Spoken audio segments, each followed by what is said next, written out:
Hi, my name is Mohammed Ali, and today we're going to discuss about collaborative partnerships in Australian early childhood education, foundations and their benefits and their strategies. So first of all, we have introduction in Australian early childhood education and care sector. There is a huge emphasis on collaboration with families, communities, and in these collaborative policies, we are taken practices are taken into consideration. These collaborations are not taken as formality to improve early childhood education and care, which is also known as ECEC, but very importantly, as important aspect of for professional standard, the National Quality Framework (NQF) and Early Learning Framework, which is EYLF, give importance to create environment which should be favorable for educators as well as families.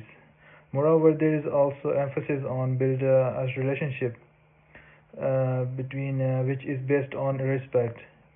Quality Area 6 of the National Quality Standard (NQS) give importance to the collaborative partnerships in families and educators, and give attention to these partnerships, which hugely support children's involvement, learning, and development. The benefit of such collaboration is that the educators can get the idea about children's strengths, skills, and needs and cultural context, which in turn helps in gaining learning experience that is reliable and meaningful. This eventually results in an environment that which supports and nourishes children a sense of belonging and are better support to thrive. Collaborative partnerships as foundation for inclusion.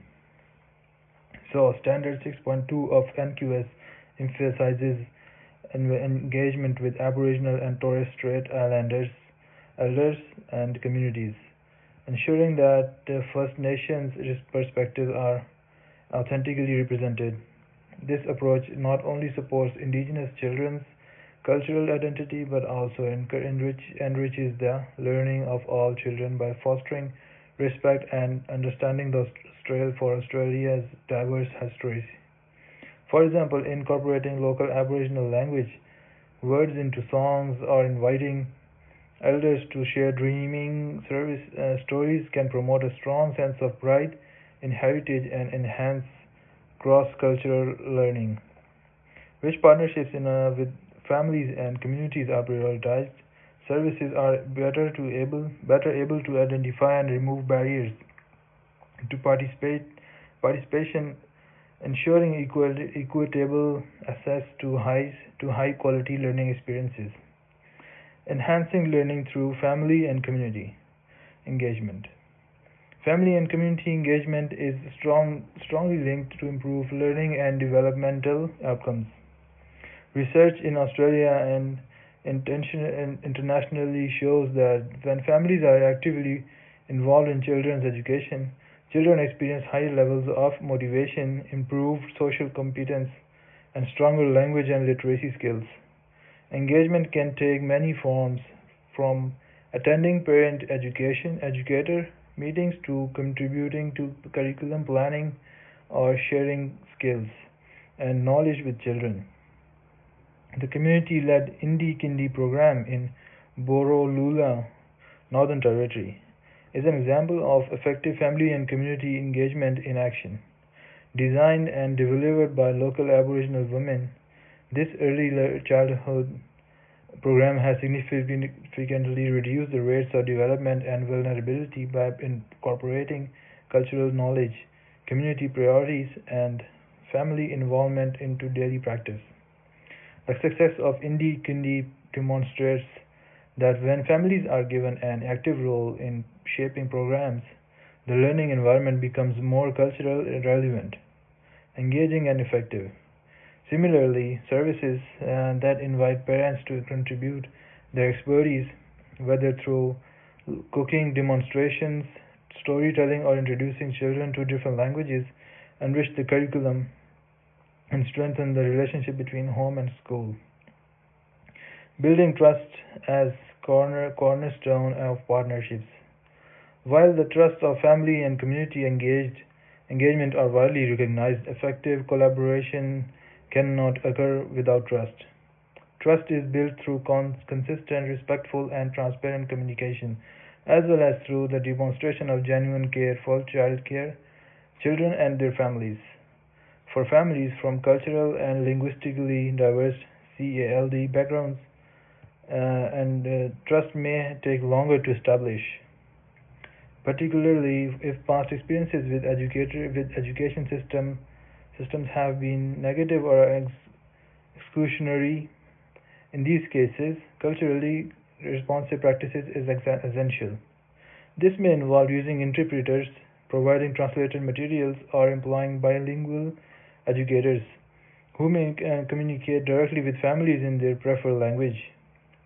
In some Australian services, trust is fostered through open door policies that invite families to spend time in the learning environment, observe the children's experiences, and participate in daily routines. Other strategies include conducting home visits, which allow home educators to connect with families in a setting where they feel comfortable, and employing cultural liaison officers who bridge gaps between the service and specific community groups. Once trust is established, families are more likely to share important information about their children's well-being, learning needs, and aspirations, enabling educators to provide more targeted support. Educator well-being and partnership effectiveness. All the quality of collaborative partnerships is closely linked to the well-being of educators. Building and maintaining strong relationships with families and or requires emotional energy, time, and high level of interpersonal skills. When educators are overburdened, under-resourced, or supported, their capacity to engage meaningfully with families may be compromised. Research established in the Australian Educational Researcher 2024 highlights that the services that prioritize educator well-being through manageable workloads, access to professional learning, and emotional support are more successful in establishing and sustaining effective partnerships.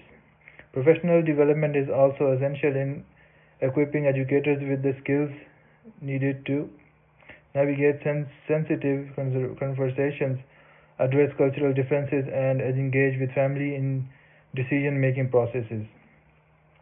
Training in cultural competence, trauma-informed practices, and family engagement strategies ensures that educators approach partnerships with empathy, respect, and confidence. In turn, families are more likely to view educators as trustworthy and capable partners in their child's education. Strategies for establishing partnerships. Establishing partnerships require intentional action and commitment to shared values. A critical first step is to embed an inclusive philosophy within the services, policies, and everyday practice. This philosophy should recognize that the families are children's first and most influential teachers, and we should value their contributions to learning.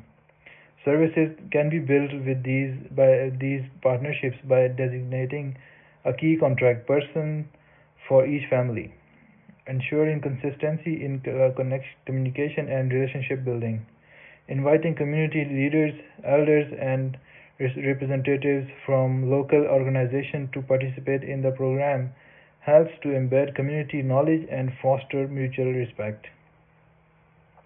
Another strategy is to establish links with allied health professional services and social services and support agencies. By working in collaboration with these services, educators can ensure that the families have access to a network of resources that address their children's developmental, health, and well-being needs. For example, a partnership with a speech pathologist can provide educators with strategies to support children's language development while also enabling families to access specialist support more easily. So, encouraging ongoing engagement. After partnerships have been set, they need to be actively encouraged through continuous engagement strategies. Services need to do everything possible to build a warm environment which can put families at ease, feeling valued and respected. This might include warmly greeting parents each day, displaying pictures of families presented in learning environment, and including home languages of the children in sign resources.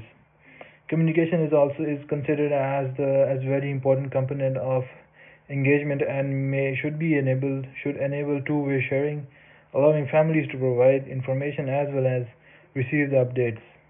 Various communication channels such as newsletters, digital platforms, informal conversations, and scheduled meetings to facilitate access for all families. Services should also provide a mechanism for parents to make decisions, such as by joining communities, policy review or curriculum planning sessions. By engaging families in these processes, and educators communicate that their perspectives are appreciated and their voices matter, and also they are considered important players in the creation of the service. So, strengthening relationships over time. A continuous influence of reflection, challenging and responsiveness within the partnerships is necessary in order to maintain the partnership. Services use SECA's reflective questions for quality area 6, which is basically, and which enables them to acquire the effectiveness of their engagement strategies, and also determine areas of strengths as well, and as the areas where there is need of improvement. Reporting evidence resulting from collaboration and positive outcomes, enhanced developmental milestones, higher attendance rates, or effective transitions to school reinforces the importance of collaboration and motivates ongoing participation.